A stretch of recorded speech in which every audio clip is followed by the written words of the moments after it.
Oi gente, Lucas de volta com mais um vídeo de compatibilidade matrimonial e hoje nós vamos falar sobre Varna Kutta.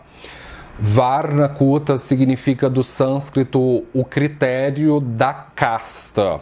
Varna em sânscrito significa casta e Kutta significa critério ou aspecto. Então quando nós unimos a expressão Varna Kutta significa o critério ou o aspecto da casta.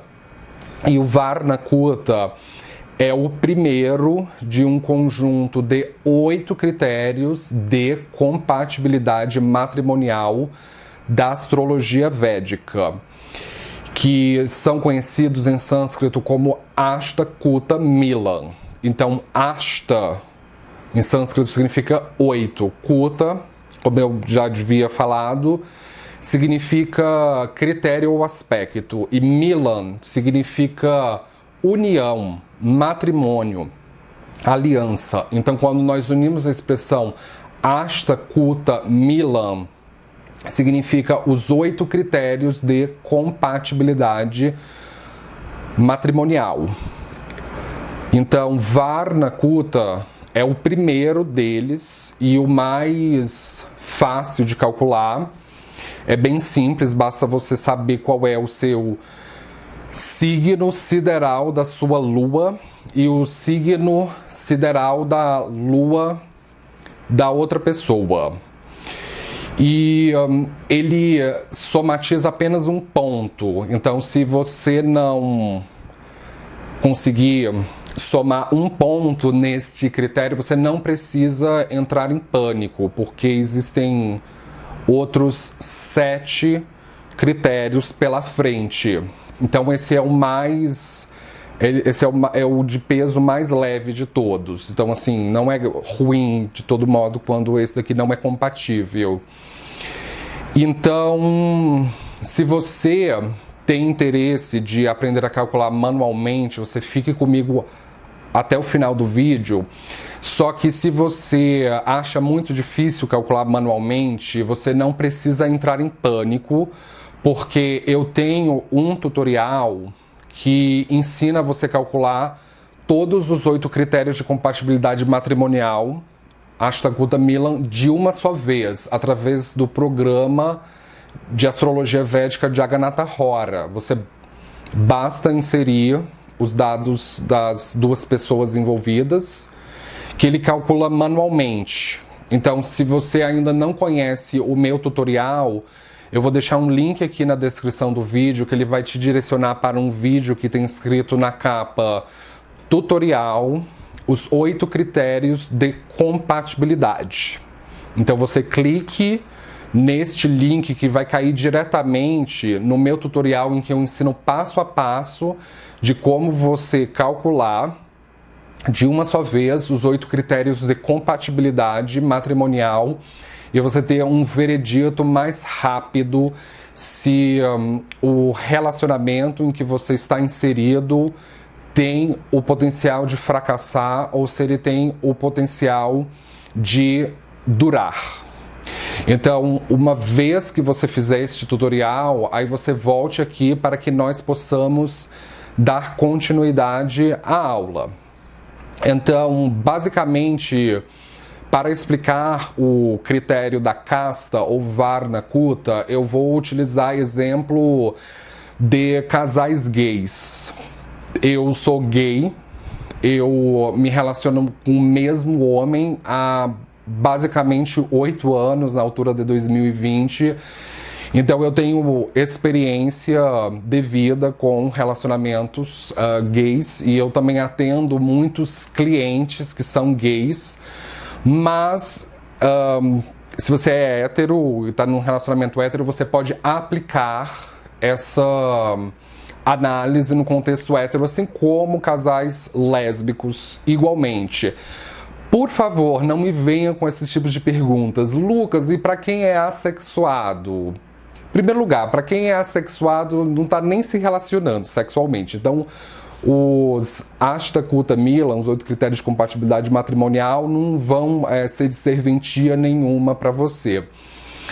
Tá certo? E existem pessoas heteronormativas dentro da astrologia védica que vão dizer coisas do tipo que não existe compatibilidade matrimonial para casais gays. E existe sim. Então, eu vou mostrar basicamente 3 tabelas para vocês aqui. A primeira tabela é com a verdadeira data dos signos de acordo com a astrologia sideral, utilizando a Yanamsha Centro Galáctico 0 grau de Sagitário. Então, essa data de aniversário dos signos, ela é focada no signo solar. Então, a primeira pergunta é: ué, Lucas, você está mostrando uma tabela da data de aniversário de acordo com o signo solar? Isso não faria sentido, porque o critério da casta, ele é baseado na posição das 2 luas natais das 2 pessoas envolvidas, do casal, e na posição do signo sideral da lua. Então, por que você está mostrando uma tabela com o aniversário dos signos solares, se o critério da casta, o Varna Kuta, é baseado na posição do signo lunar? Eu vou mostrar essa tabela para vocês para dizer o seguinte, que o seu mapa, calculado pela astrologia sideral, ele é diferente em relação ao mapa calculado pela astrologia tropical. Os 8 critérios de compatibilidade amorosa são baseados única e exclusivamente para a astrologia sideral. Se eu estou mostrando, dentro de instantes, uma tabela com as datas de aniversários dos 12 signos, baseado no signo solar, se o seu signo solar muda, então, por intuição, todos os outros efemérides também vão mudar. A posição do seu ascendente vai mudar em relação do mapa tropical, a posição da sua lua vai mudar, a posição do seu Mercúrio, da sua Vênus, do seu Marte, do seu Júpiter, do seu Saturno, dos nodos, tudo vai mudar. Uma mão lava a outra, é intuitivo. Se a data dos signos solares, do aniversário dos signos solares vai mudar, uma mão lava a outra. Então isso significa que todas as efemérides de todos os planetas do seu mapa vão mudar. Então eu vou mostrar essa tabela, aí depois eu vou mostrar uma tabela da relação entre os signos, os elementos e as castas, e depois, por último, eu vou mostrar uma tabela com a aplicação da pontuação. Então, vamos começar pela verdadeira data de aniversário dos signos. Então, essa tabela aqui é baseada na Yanamsha Centro Galáctico 0 grau de Sagitário, que ela recua basicamente as efemérides em 27 graus para trás. Pouco mais de 27 graus para trás em relação ao zodíaco tropical.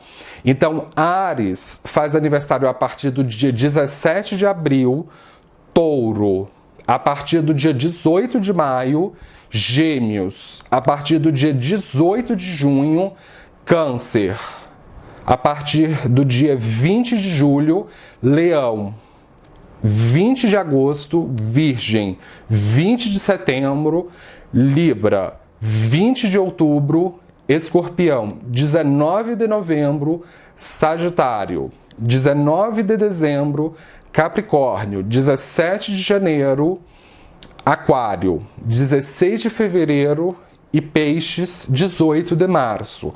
Então essas são as datas de aniversário dos signos solares de acordo com a astrologia sideral. Como eu disse lá atrás, volto a dizer, uma mão lava a outra. Se a data de aniversário dos signos solares mudaram em relação à astrologia tropical, então, intuitivamente, o signo da sua lua também vai mudar quando você calcular a sua lua pela astrologia sideral. Então, essa técnica que eu estou mostrando para vocês, ela não é baseada no signo solar. Mais uma vez, a técnica de Varna Kuta, assim como os 8 critérios de compatibilidade matrimonial, Ashta Kuta Mila, não são baseados na posição do Sol, nem de Mercúrio, nem do ascendente, nem de Vênus.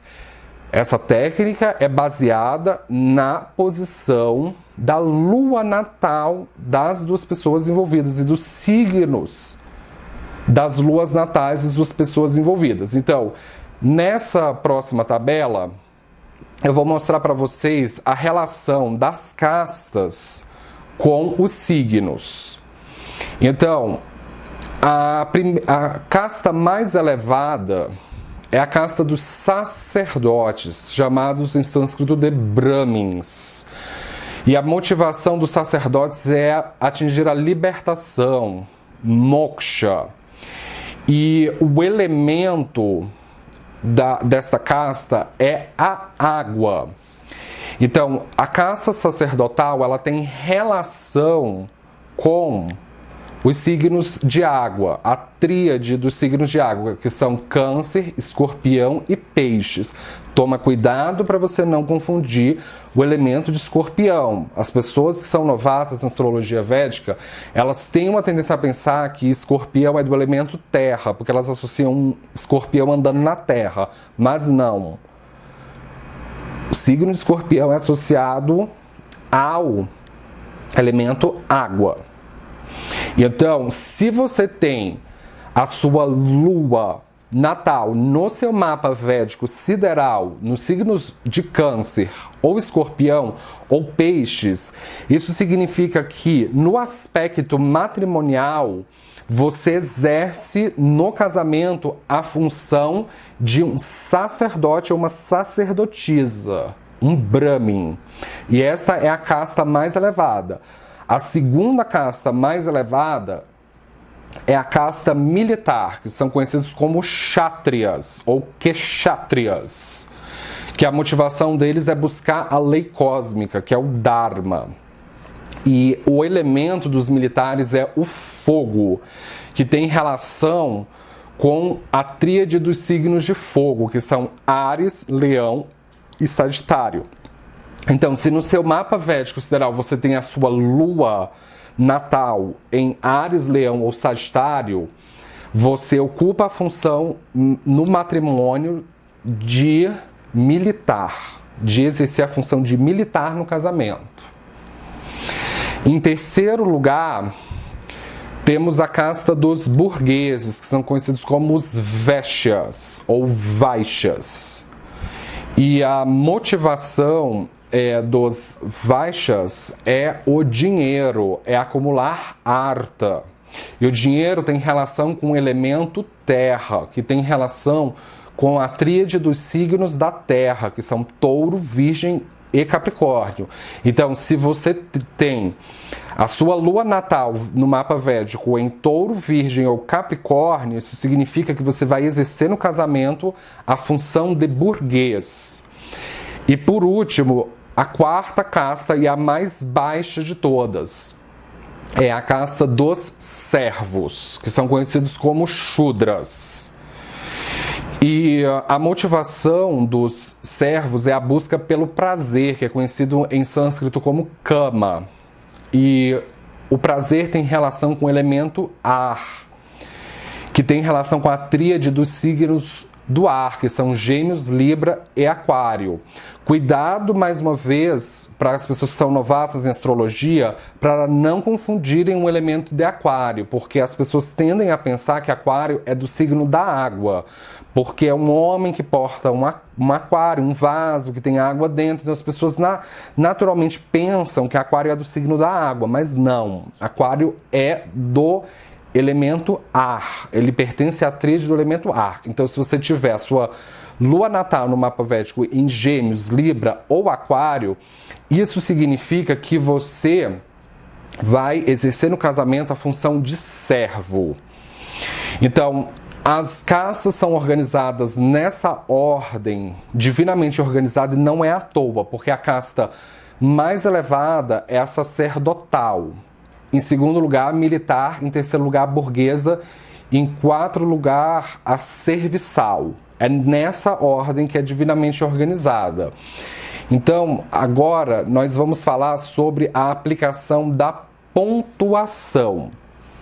Porque quando se aplica a questão da casta envolvendo casais gays, os casais gays eles são divididos majoritariamente entre gays passivos e gays ativos. Ai, Lucas, mas e os gays versáteis? Você está se esquecendo deles? Eu não acredito em casais gays que são versáteis.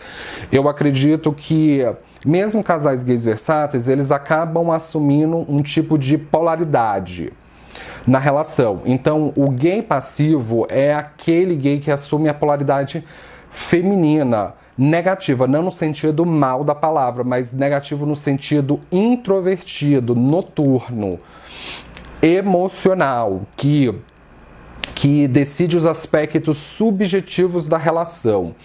E o gay ativo é o lado masculino da relação. Ele é o quem toma as decisões objetivas da relação, ele é o mais diurno, ele é mais dominador, ele é o chefe da relação. E no sentido sexual, o gay passivo é quem é penetrado, quem recebe penetração, e o gay ativo é quem penetra. Então, essa dicotomia entre ativos e passivos, ela não é só no sentido sexual, existe uma dinâmica emocional, psicológica e espiritual envolvendo isso. Então, como eu falei, gays versáteis, eles acabam assumindo esse tipo de polaridade. Então, assim, casais lésbicas podem também interpretar da mesma maneira, e casais héteros interpretem o gay passivo como sendo a mulher da relação e o ativo como o homem da relação. Basicamente assim. Então, o que acontece? Se você é gay passivo e a sua lua natal sideral ocupa um signo de ar, como Gêmeos, ou Libra, ou Aquário, isso significa que a sua casta matrimonial vai ser a do servo, ou Shudra. Então, essa é a melhor posição para o gay passivo ter a lua natal dele, para o critério de Varna, ou casta. Porque quando o gay passivo tem a casta como sendo do servo, ele é compatível com todas as outras castas. A mesma coisa uma mulher hétero que tem lua natal num signo de ar, ela vai ocupar a casta de servo. Então essa é uma posição que ela se dá bem com todas as outras castas. Então, se você é um gay passivo, você está se relacionando com um ativo que pertence à casta de servo, o casal vai adquirir um ponto. Então, se você é da casta servo e está se relacionando com um ativo que é da casta militar, ainda assim ganha um ponto. Ou se você está se relacionando com um gay ativo que é da casta burguesa, você também ganha um ponto. E se você estiver se relacionando com um sacerdote, você também ganha um ponto. Então, o gay passivo ou uma mulher que é da casta servo, ele vai ganhar, ou ela vai ganhar um ponto nessa técnica. Agora, com o gay ativo não é a mesma coisa. Porque existe uma dinâmica psicológica que é o seguinte: o gay passivo ele se sente inspirado a estar num relacionamento com um homem que ele se sente mais poderoso que ele. Um homem que é mais forte, mais viril, que possa ser o chefe da relação. Vai ser o que inspira um passivo a estar num relacionamento. Agora, o contrário, não. O gay ativo, ele não se sente inspirado a estar com um passivo que ele sente, que o gay ativo sente que aquele passivo é mais forte que ele, que é mais dominador que ele, que possa ser o chefe da relação. O gay ativo não se sente confortável nessa condição. A mesma coisa na dinâmica hétero. O homem hétero ele não se sente confortável se relacionando com uma mulher que é mais poderosa que ele. Então, o contrário não funciona. Se o gay ativo for da casta sacerdotal, ele vai ter uma vantagem. Porque a casta sacerdotal, quando ocupada pelo gay ativo, ela se dá bem com todas as outras castas. Então, se você é um gay ativo que está se relacionando com um passivo que é também sacerdote, você ganha um ponto. O casal ganha um ponto. O ativo sacerdote está se relacionando com um passivo que é militar, também ganha um ponto. Ou o burguês ganha um ponto. Ou o servo ganha um ponto. Agora, se o gay ativo for da casta militar e ele está se relacionando com um passivo que é sacerdote, aí o casal não ganha ponto, o casal zera. Porque a casta militar, ela é mais baixa do que a casta sacerdotal. Então aí vai entrar naquela situação em que um ativo ele está se relacionando com um passivo que ele se sente que é mais poderoso que ele. Então ele não vai se sentir inspirado na relação. E então o militar, um gay ativo que ele é militar, ele só vai se dar bem com um gay passivo que for da casta militar para baixo e não para cima. A mesma coisa o burguês, o gay ativo que ele é burguês. Ele só vai se dar bem com um gay passivo que for da casta burguesa para baixo. Mas se for um passivo que for ou militar ou sacerdote, o casal zera essa pontuação.